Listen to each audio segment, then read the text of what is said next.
Kelly was almost 30 years old, but her personal life had not yet worked out, and all her relatives were constantly pestering the woman with questions about marriage. Kelly did not want to get married without love to the first man who proposes it, and she often thought bitterly about the fact that time was passing and her life partner still could not find his way to her. But one day, at her cousin's birthday party, she met the man who, the first time, really captivated her heart. Adam was sitting across the table, and by the looks he threw at Kelly, it was clear that he also liked her. Kelly was embarrassed and hardly ate anything out of excitement. Then her brother's wife advised her to take a closer look at Adam.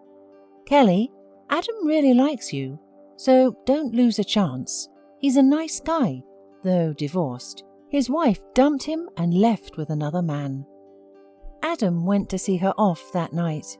From the first minute, they felt how easy they were together, as if they had known each other for years. They started seeing each other often, and the girl realized that she really fell in love. After a couple of months, Adam came to the conclusion that he could not be without his beloved for a day, and proposed to live together. "Kelly, I'm sorry, I should have told you right away. My daughter Greta lives with me, and also my mother. She helps with her upbringing." Kelly went pale. The woman was not ready for such a turn of events, and then Adam, seeing her confusion, seemed to find a way out of the situation. "Kelly, you should not worry. We will live with her grandmother, and only on weekends will she come to us."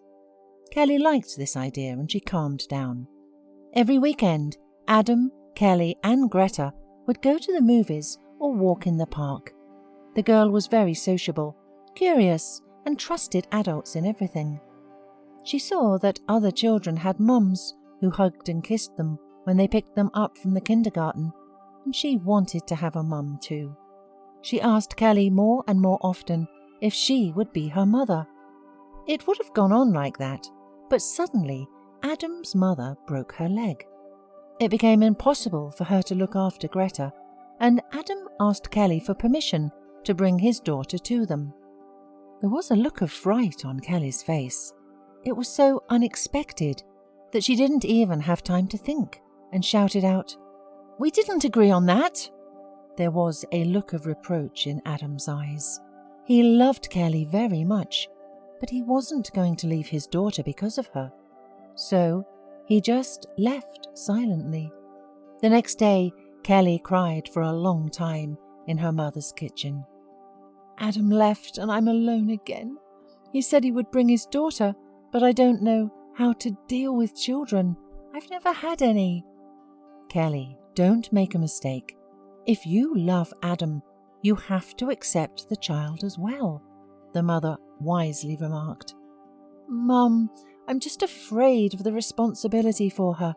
I don't know how to raise a kid, how to communicate with her."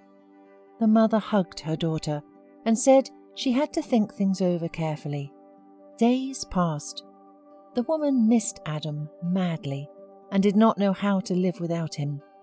Unable to stay at home alone anymore, Kelly went to the park, where they had had so many walks together with Adam and Greta. Trying to distract herself from her sad thoughts, Kelly wandered along the alley and suddenly saw Adam on one of the benches. She came closer and touched his shoulder. He turned around abruptly.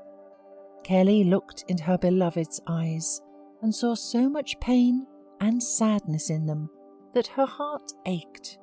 Suddenly, Greta ran up to her with a scream. "Mummy, Mummy, why didn't you come for such a long time?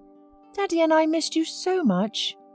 Kelly grabbed the girl in her arms, held her tightly to her chest, and burst into tears. And then, seeing Adam's happy face, hugging them both, she sighed with relief, knowing that now they would be all right.